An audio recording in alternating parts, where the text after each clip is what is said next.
Yasashimwe Mana yacu ibaha umugisha. Nongeye kubasuhuza muri uyu munsi. Ni AGC Channel, kanali yanyu kandi kanali yacu, kanali itanga ubuhamya, kanali ishaka kubagezaho inkuru nziza y'abajya mu ijuru, kanali ishaka kubakomeza kandi ishaka kugira ngo hamwe twese hamwe abana b'Imana dusangizanye inyigisho, dusangizanye amahishurirwa Imana yaduhaye. Imana yacu ibaha umugisha. Iki ni igice cya kabiri cy'umwuka w'ubucakara. Umwuka w'ubucakara, umwuka mubi w'ubucakara. Iyo ugenze amahanga ukabona abantu b'amoko yose, niho ubona yuko umuntu wese ubaho wese akeneye umwuka wera. Umuntu wese ubaho akeneye umwuka wera. Utayobowe n'umwuka wera ari mu bibazo bikomeye. Ntacyo bishobora kukumarira niyo wakwiga amashuri ukaminuza udafite umwuka wera. Nta kintu ubuzima bwakumarira, nta kintu amafaranga yawe yakumarira, nta kintu inshuti zakumarira, nta kintu urubyaro rwakumarira udafite umwuka wera. Iyo udafite umwuka wera, ni uwuhe mwuka ubukurimo? Ni akabazo.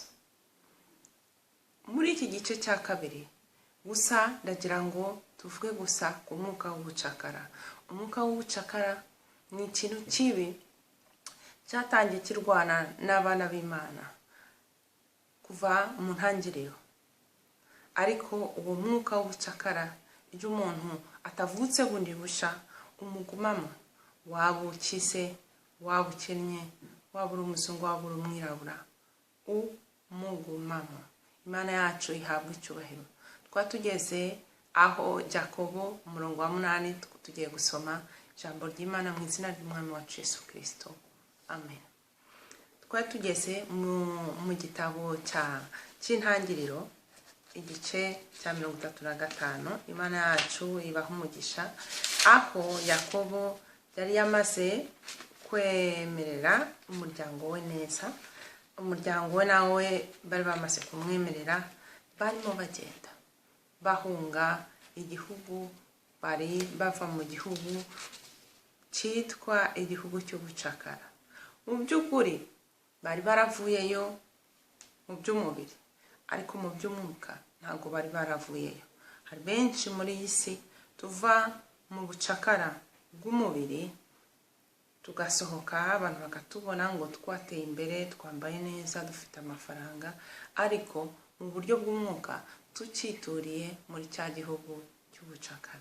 Reka turebe Yakobo uko yabigenje n'umuryango we. Imana yacu ibaha umugisha. Turatangirira ku murongo. Imana yacu ibaha umugisha. Turatangirira ku murongo, reka nsubire inyuma ho gatoya kugira ngo abatarabonye iyi video bwa mbere, wenda abarimo kuyibona bwa mbere, reka dusubire inyuma ho gatoya. Ndashima Yesu kuko yangiriye neza. Amazina yanjye ni Levita Asumta Mahirwe. Ndi umukozi w'Imana, nahamagariwe nk'umulevita, nk'umuntu ugenda ajyana Aleluya ijambo ry'Imana aho ngiye hose ndarijyana. Kandi muzi neza yuko turi insengero z'umwuka wera, insengero zigenda, insengero zitari izubatswe n'amabuye n'amatafari n'ibyondo, insengero zifite ubuzima kandi Uwiteka araturinda. Tumuheshe icyubahiro rero. Imana yacu ihabwe icyubahiro. Amen. Ijambo ry'Imana turarisoma mu ntangiriro igice cya 35. Haravuga ngo, Imana ibwira Yakobo iti, haguruka uzamuke ujye i Beteli, utureyo, wubakireyo igicaniro Imana yakubonekeye ubwo wahungaga Esawu mwene so. Maze Yakobo abwira abo mu rugo rwe n'abo bari kumwe bose ati, mukureho imana z'abanyamahanga ziri muri mwe, mwizirure mwambare indi myenda, duhaguruke tuzamuke tujye i Beteli, nanjye nzabubakirayo igicaniro Imana yanyumviye ku munsi w'umubabaro wanjye, kandi yagendanaga nanjye mu nzira nagenzemo. baha Yakobo imana z'abanyamahanga zose bari bafite n'impeta zari mu matwi yabo. Yakobo abihisha munsi y'igiti cyitwa umwera cyari hafi y'Ishekemu. Baragenda, imana itera ubwoba imidugudu ibagose, ntibakurikira bene Yakobo. Nuko Yakobo asohora iruzi, niyo Beteli, iri mu gihugu cy'i Kanani, we n'abantu be bose bari kumwe. Yubaka igicaniro yita aho hantu El Beteli, kuko ariho imana yamwihishuririye ubwo yahungaga mwene se.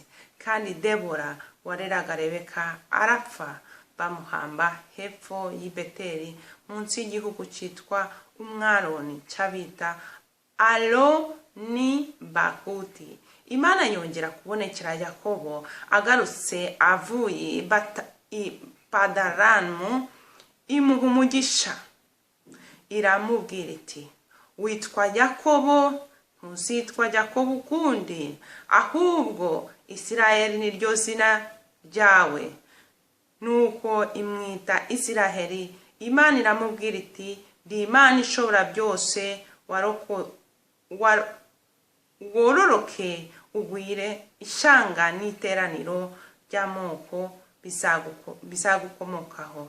Abami bazakomoka mu rukiryi rwawe, kandi igihugu nahaye Aburahamu na Isaka nzakiguha nawe n'urubyaro rwawe ruzakurikiraho nzarugiha. N'urubyaro rwawe ruzakurikiraho nzarugiha. Imana imusigaho aho bavuganiraga irazamuka. Aleluya. Imana yacu ibaho umugisha. Yakobo byamugendekeye neza cyane kubera ko yumviye Imana. Ntago byari byoroshye kuri Yakobo. Ajya kubwira bene se ngo nibavanemo ziriya mpeta bari bambaye mu matwi, kuko muri iyi si y'uyu munsi Satani yabihinduye ngo ni amahereni. Abantu barabyambara, bakabyambara mu mazuru, mu ntoki, mu ntoki zo mu birenge, bakibwira ngo ni uburyo bwo gusa neza, ngo ni uburyo bugezweho. Ariko ntabwo baba bazi yuko biriya bintu biva ku mwuka w'ubucakara. Ndetse ubyambaye wese abagerageza kumva, abafitemo ikibazo muri we, yumva ko natishyiraho ikintu artificiel ku mubiri, natishyiraho ikindi kintu ko ntacyo aba ari cyo, ko uko Imana yamuremye biba bidahagije. Ni umwuka w'ubucakara. Kuko uyu muntu aragenda akavuga ati, reka njye kugura iki, nshyire muri uru rutoki, nshyire muri uru, nshyire muri uru, nirangiza nshyire hano, nshyire hano, nshyire hano. Uko agenda bikora niko Satani agenda amubwira, ntacyo uri cyo, ntacyo umaze, pfumurana hano, pfumurana hano, pfumurana hano, pfumurana hano, pfumurana hano. Byageraho akabura naho apfumura. Noneho kubera ko ari icyaha ku Mana, kikaba gifite igihano, Imana iba yararetse uyu muntu nubwo aza akakubwira Imana, ariko mu by'ukuri uramureba ukabona muri we hari intege nke. Abakozi b'Imana benshi bameze batyo, bafite uwo mwuka w'ubucakara,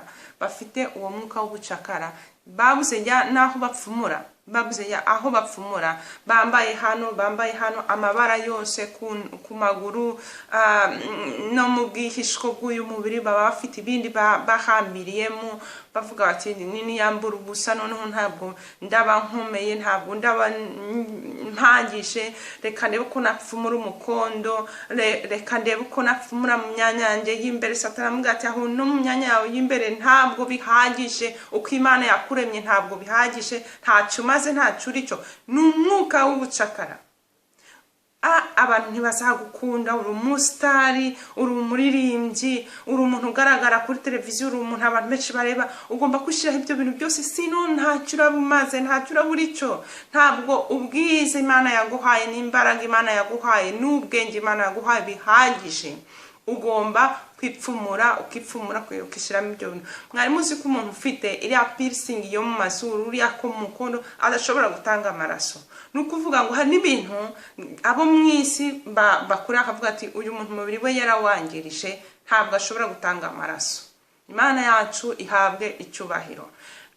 Abagore akagera agapfumura no mu myanya ye y'imbere akagenda agapfumura agashiramo amahereni agashiramo impeta kugira ngo avuga ati se ni nkuramo ya shene ya oro ni nkuramo ya myenda yose ni nkuramo. Uyu mugabo arasanga nta kintu atireka nshire mu ihereni mw'imbere. Dayimoni iba iri mw'imbere mu myanya yawe. Dayimoni ibigenda inagana ku matwi yawe ikuvugira mu matwi. Dayimoni iba iri ku izuru ryawe riminagana aho ngaho utabizi. Dayimoni y'inzoka. Biriya bintu byose abantu bambara ku mibiri iyo ushoboye kubyereka mu mwuka ni inzoka, n'utuyoka dutoya. Dayimoni z'inzoka zikubuza amahoro, zihora zikuvugira mu mutwe zikubwira ngo ntacyo urico ntacyo umaze, ugomba kubesha ukihinduza ibara ukibesha utari we, ukambara ibintu byose ku mubiri. Ndetse nta nubwo ukize, ntabwo abantu bazamenya yuko ukize utambaye amahereni ya oro ngo ushireho diyama.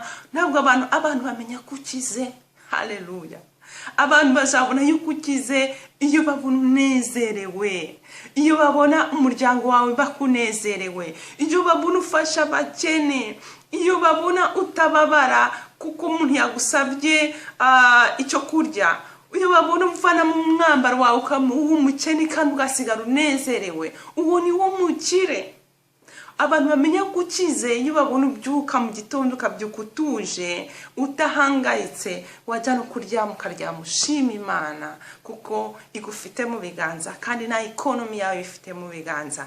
Ni wo mwuka w'ubukire, naho umwuka w'ubucakara. Kandi mwumva ijambo ry'Imana ravuga ngo umwana aguma mu nzu ya se, ariko umucakara igihe cyacyo cyose arakora. Umucakara arakora akaruha, yarangiza umunsi umwe akazagenda.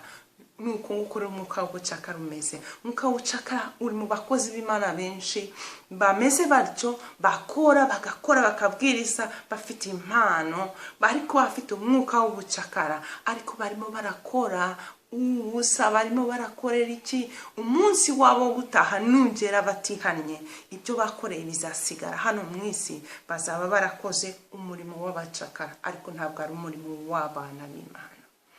Niryo jambo nagira ngo nsozerezeho mvuga ku byo nahishuriwe ku mwuka w'ubucakara.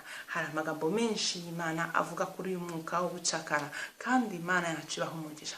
Tubohoke, tuve muri uyu mwuka w'ubucakara. Udashoboye gusenga ngo Imana imuhe imbaraga, imuhishurire, atabyumva asaba Imana imuhe imbaraga, imuhishurire. Mwuka wera aba hari igihe cyose kugira ngo adusobanurire, kugira ngo adufashe ibyo tudashoboye. Mwuka wera arabishoboye.